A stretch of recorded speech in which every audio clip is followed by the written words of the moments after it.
December 1944, somewhere in western Germany.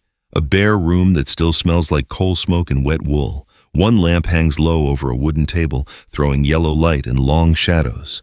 Two German interrogators sit on one side. Field gray uniforms, notebooks open, cigarettes burning down slow. On the other side, a captured American, black, hands tied in front of him with rough canvas straps that bite the wrists, lips split, jacket muddy, breathing steady. He is not shaking.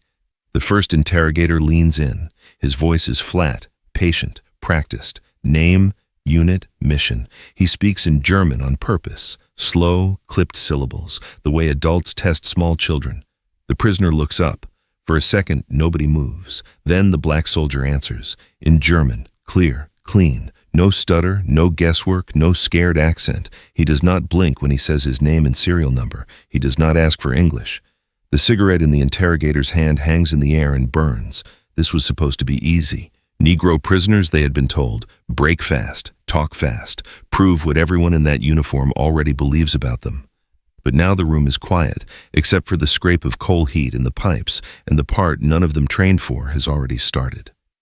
This story isn't about bravery in battle, not about a daring escape, not about gunfire or medals. It's about silence. The kind that turns a room of uniforms into statues, not when they captured him, not when they hit him, but when he spoke.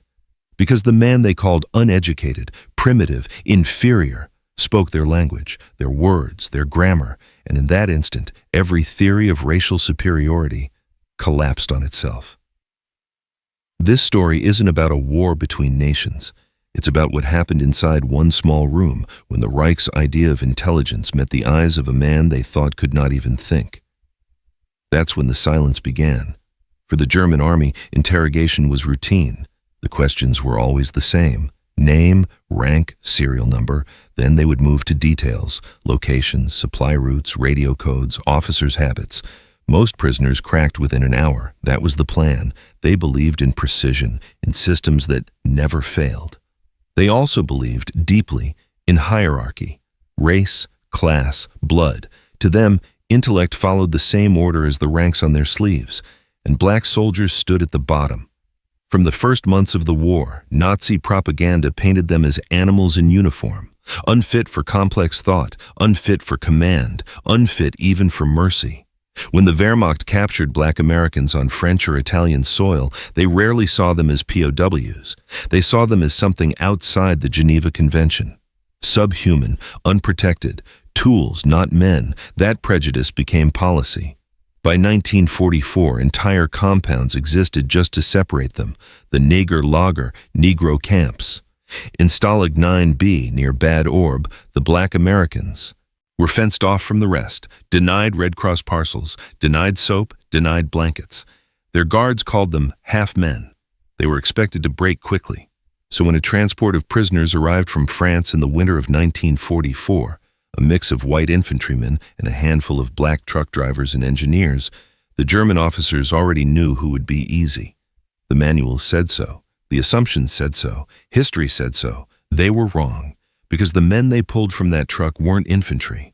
They were from service units: logistics, repair, transportation. They had spent months crossing Allied supply lines through Normandy, France, Belgium, Italy. They had spoken with civilians, read road signs, bartered in markets. They had learned words.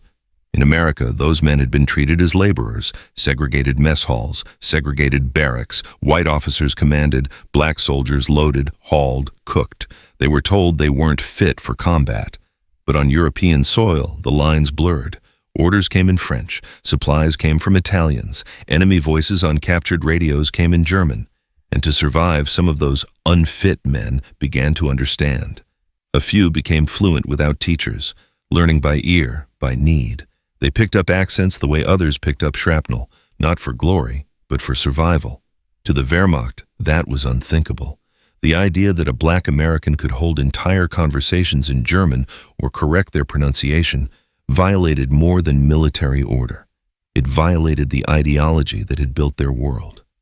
The first interrogations went by the book. The Germans questioned white prisoners first. They noted details: divisions, regiments, weapon counts. Then, late in the night, they brought in the Black POWs. There was no interpreter. There didn't need to be one, they thought. The senior interrogator, a man trained in Hanover with years of experience breaking Soviet captives, leaned forward and began the familiar rhythm of control. Short commands, sharp consonants, clipped vowels, the sound of dominance disguised as language. He didn't expect an answer. He expected confusion. What he got instead was grammar. The prisoner's voice was even, neutral, almost formal, the accent of someone who had listened long, not read. He repeated his serial number in German, then asked calmly, "Would you prefer I speak High German or the dialect you're using now?" That one sentence rearranged the air in the room. For a moment, the interrogator thought it was a trick. He switched to French. The man answered in French, then tried Italian, and again the answer came back, rough but clear. By procedure, the Germans should have stopped there. Report, record, evaluate. But ideology doesn't follow procedure. The officer stood. He leaned close, searching for something on the prisoner's face, some sign that this was mimicry, that the man didn't really understand. But the eyes looking back at him were calm, too calm, and that calmness was an insult greater than any defiance.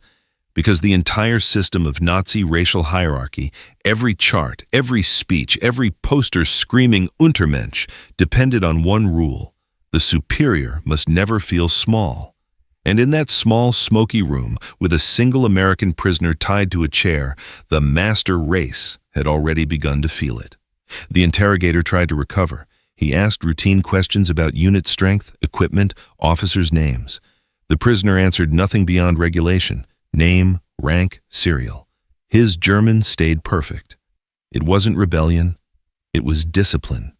And discipline, coming from someone they were taught could not possess it, was worse than rebellion. Because rebellion you can punish, discipline you have to respect. By midnight, the man with the notebook wasn't writing anymore. He was staring at the mouth that spoke his language, at the mind that wouldn't bow, at the quiet that felt like a mirror. Everything about this scene was supposed to prove Germany's order, its superiority, its science of human worth. Instead, it had just proven the opposite, and that realization, that fatal crack in ideology, had only just begun to spread. By 1 a.m, the light in the interrogation room had gone harsh and tired. The ashtray was full. The officers' voices were quieter now. They had begun with commands. Now they were whispering between themselves, in German, of course, forgetting that the man across the table understood every word. He can't really speak like that. He must have memorized phrases. Then how did he correct your pronunciation? The younger officer's jaw flexed. He didn't answer. He simply asked the next question. What division were you with? The prisoner looked straight ahead. Name, rank, serial number. The answer in German was identical every time. Flat, clear, controlled. He had been taught that under the Geneva Convention, a soldier need say no more, and he obeyed that law like a machine. But for the Germans, that discipline, that refusal to break, was not what they expected from a man of his color. They had expected pleading, not composure. They had expected ignorance, not grammar. Each answer or refusal scraped a little deeper into their pride. This was not supposed to happen. For months, Berlin's propaganda had told them that the Allied armies were decaying, a mongrel mix of races and criminals forced into uniforms by Roosevelt's delusions of equality. They had seen the leaflets calling black troops animals. They had believed it. Now, sitting a meter away, they heard one of those animals speak with the precision of a university student. The interrogator tried again, faster now, mixing questions with German slang, hoping to trip him. The prisoner didn't blink. He answered the slang with slang, regional phrases, local idioms. That was when the older officer stepped in. He lit another cigarette, exhaled, and spoke in French. Do you also understand this? The answer came back, calm. Oui, mais je préfère l'allemand. C'est plus clair. Yes, but I prefer German. It's clearer. That sentence landed heavier than any insult. It wasn't arrogance, it was fluency. The kind of fluency no propaganda could explain away. By 2 a.m., they were no longer interrogating. They were searching for something to restore control. They switched languages again. Italian. The soldier answered with fragments. The words he had picked up hauling fuel trucks through Naples months earlier. and each new word he spoke made the walls of that ideology thinner, because this wasn't supposed to be possible. They had been told that intelligence followed skin color, that intellect had boundaries drawn by birth. But intellect was sitting in front of them, tied to a chair, correcting their verbs. For a few minutes, nobody spoke. The cigarette smoke turned the air blue, the lamp buzzed, someone coughed. Then the older officer said quietly, "Do you understand what you are?" The prisoner looked at him, tired but steady. "I'm a soldier." The officer shook his head. "No, you are an experiment that shouldn't exist." He meant it. He meant that this moment, this conversation, was a violation of his entire belief system. If a black man could match him in language, in discipline, in logic, then what separated the Reich from chaos? If this man existed, then their ideology was a mathematical lie. And deep down, he knew it. This wasn't panic, it was arithmetic. The collapse of a system built on false data. All their charts, their skull measurements, their speeches, every equation used to justify racial hierarchy depended on one constant: white intelligence equals order. Now the equation had a counterexample, and in mathematics, one counterexample destroys the rule. By 3 a.m., they stopped asking military questions. They started asking personal ones. Where did you learn our language? Who taught you? Does your army know you can speak like this? He answered only once. I learned because I had to listen. The rest, he left to silence. Silence that stretched until it became unbearable. The younger officer finally slammed his notebook shut. He muttered something about American hypocrisy, about how the United States used black men but never respected them. The prisoner didn't respond, because he knew it was true. In that instant, power slipped completely. The interrogators weren't exposing him anymore. He was exposing them, and the country they hated, and the one that had betrayed him all at once. That paradox filled the room like a storm. A black American, despised by his own nation and his captors alike, standing taller than both. By 4 a.m, the older officer leaned back, exhausted. He rubbed his temples. Then he said the line that ended the interrogation. Enough. He knows too much. Not about war, but about us. He didn't mean intelligence reports. He meant humanity, empathy, the very thing his empire had tried to erase, and he was right. That night, Germany lost something it could never regain. Not a battle, not a secret, but the illusion that supremacy was unbreakable. Because if language, Keti, the purest tool of culture, could cross the color line, then race was never truth. It was theater. And inside that cold German room, the curtain had just fallen. The door closed with a dull metal sound. No more questions, no more shouted German, no more pretending this was just procedure. It was quiet now. Only the lamp over the table and the scrape of boots when someone shifted their weight. The black soldier sat with his wrists still bound in front of him, canvas straps, skin rubbed raw, shoulders straight. He wasn't smiling. That mattered. He wasn't gloating or mocking or throwing anything back in their faces. He just existed. In a way they had been told he could not exist. The younger interrogator paced. He wasn't looking at his notes anymore. He was looking at the floor, the wall, anywhere except the prisoner's eyes. The older interrogator stayed seated. He leaned forward and asked a question that wasn't in any handbook. "Back in America," he said quietly in German, "do they let you sit at the same table as the white soldiers?" Not, "What division were you with?" Not, "Where is your artillery?" Not, "How many tanks can your unit field?" He went for the wound, because that's all he had left. He was trying to get his balance back the only way he could, by reminding this man that even in his own army, in his own country, he was treated as less. The room held its breath. The prisoner didn't answer right away. He looked down at his wrists. He flexed his fingers, slow, deliberate. His breathing stayed level. When he finally lifted his head, his voice didn't rise. "They don't," he said. The German blinked. The answer was too direct, too clean, no defense, no lie. "They don't," the prisoner repeated. "They don't let us sit at the same table." The younger interrogator stopped pacing. He wasn't expecting honesty. He was expecting anger. He didn't get anger. He got something worse, calm. "But I'm still here," the prisoner said. His German was steady, almost gentle, and I'm still talking to you in your own language. Silence. That line didn't sound like a threat. It sounded like a verdict, not shouted, just placed on the table. The older interrogator swallowed, because in those words was a truth that shouldn't have been possible, not in their worldview, not in their uniforms, not in this building. This man had just admitted, out loud, that his own country segregated him, that he was not allowed to sit with white Americans who wore the same flag on their arm. And somehow, he was still unbroken. In their logic, that was impossible. Inferiors were supposed to beg, or rage, or collapse. They were not supposed to sit in a chair at 4 a.m, wrists bleeding, and say, "They don't, but I'm here, and I'm still talking to you in your own language." The younger interrogator finally spoke, not to the prisoner, to his partner. "This is dangerous," he whispered. Dangerous, not because of what the prisoner knew about troop movements, because of what the prisoner proved about identity, because if this conversation ever reached the other guards, if word spread that a Black American POW could face 2 Germans and take the room from them without raising his voice, then the entire fantasy of superiority would crack in places they couldn't patch. The older interrogator rubbed his face with both hands. You could see it on him now. The weight, the fatigue, the shame. Not pity.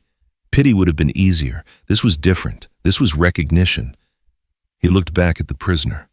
When he spoke again, his voice had changed. Less command, more human. "Listen," he said. "If you cooperate, you'll be treated well." The line was standard. It was in the playbook. But the tone was not. It didn't sound like a threat. It sounded like surrender. The prisoner didn't nod, didn't thank him, didn't promise anything. He just held eye contact. And in that look was the final cut. Because in that moment, everyone in that room understood the shape of the truth. Germany could hurt him. Germany could starve him. Germany could move him to a punishment block or work him to collapse or make sure he disappeared off the record. But Germany could not make him feel small again. Not after this. Not after what just happened in that language. That was the break point. That was the moment of realization. Not, we got useful intelligence. Not, we broke him. No. The realization was, we cannot win this argument, not with him, not without lying to ourselves. That's the part they would never write in any report. The older interrogator finally pushed his chair back and stood up. He didn't slam it. He didn't bark orders. He just said softly, "It's over." Not, "The session is over." Not, "Take him away." Just, "It's over." And everyone in that room, German and American, understood exactly what that meant. It wasn't about the session. It was about the idea that whiteness guaranteed superiority, the idea that you could measure a man's mind by his skin. Finished, dead on the table, killed by grammar. The guard came in and untied the prisoner's wrists. Rough hands, no apology. Procedure was still procedure, but the way they touched him had changed. No more shaking the chair, no more boy, no more laughing. They weren't respecting him. That would be too generous. They were something colder, careful, because they had just seen something they weren't supposed to see. A man they'd been taught was beneath them, sitting in their light under their flag in their custody, and for one long, endless hour, he was the most educated voice in the room. That hour would follow them. For the Germans, it was the first time they had to stare directly into the gap between what they were told to believe and what was sitting 2 feet away. For the prisoner, it was something else. It wasn't victory. It wasn't pride. It was something heavier. Proof that he could outthink them, and that even that might not be enough to save his life. That is the part most people never talk about. He wasn't safe. He was simply undeniable. And in war, sometimes that's the most dangerous thing a man can be. Morning came gray and soundless. The sky outside the barracks was low, the kind that promised snow. A guard unlocked the door, said nothing, and motioned with his rifle. The Black POW stood. His wrists were raw from the night before. No one met his eyes. The 2 interrogators didn't look up from their desks. The older one just said a single word, "Genug." Enough. They sent him back to the compound, Stalag IX-B, Bad Orb, the Neger Lager, the Black Camp. No Red Cross parcels, no heat, no blankets, just mud, wire, and the weight of knowing you were officially invisible.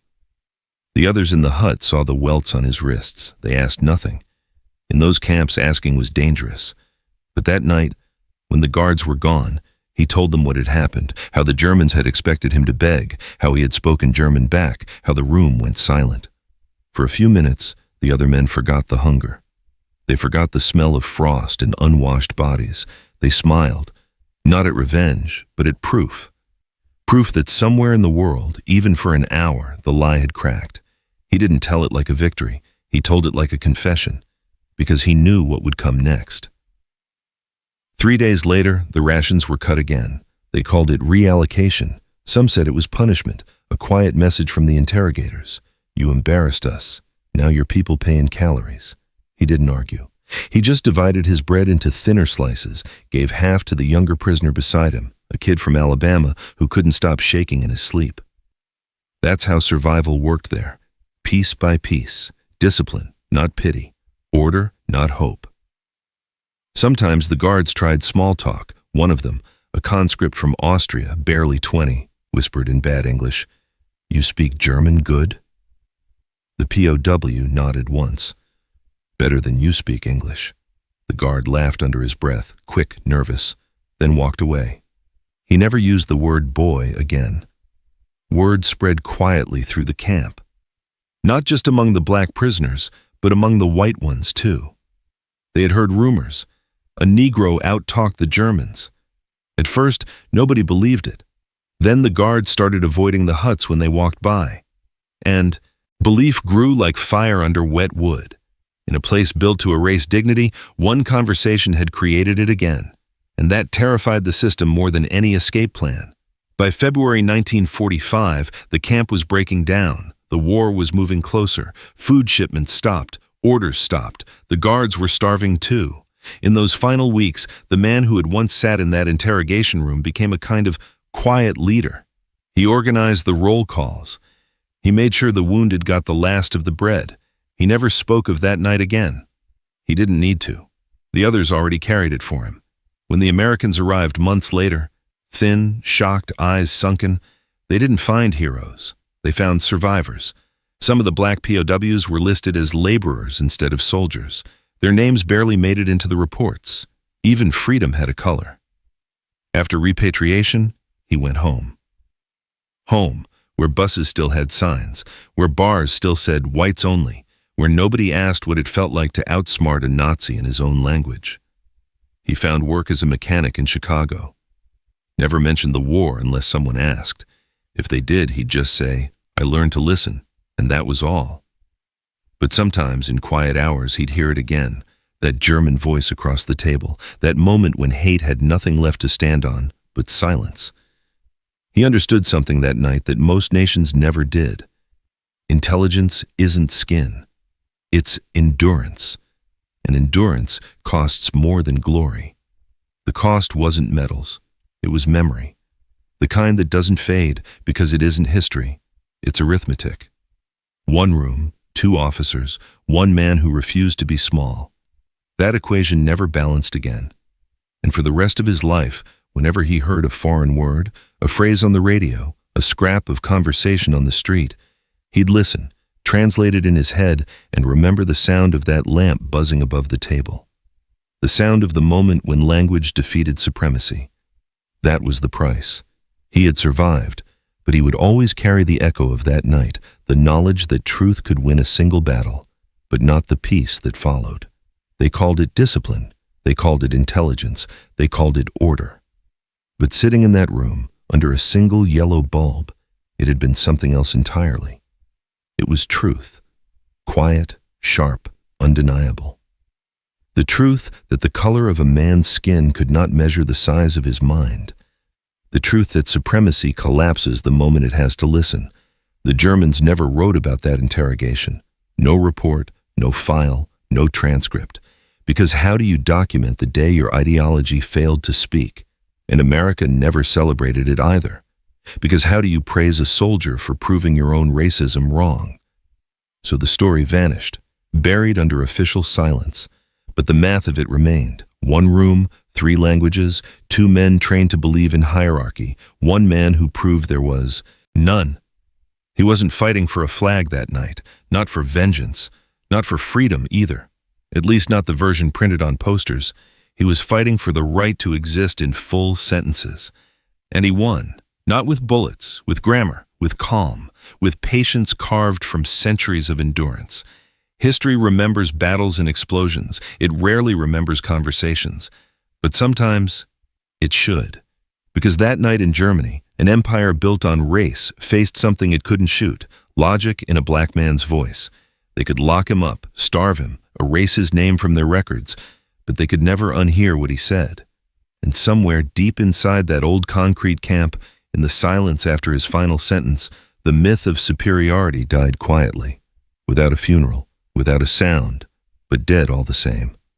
He went home to a country still divided, to buses and signs and neighbors who couldn't imagine what he'd done. But in his mind, that room never left. The smell of smoke, the weight of words, the look in their eyes when realization finally replaced hate. He carried that silence with him for the rest of his life. And maybe, just maybe, that silence was the beginning of something better. They called him less than a man. He answered them in 3 languages. So tell me, who in that room was civilized?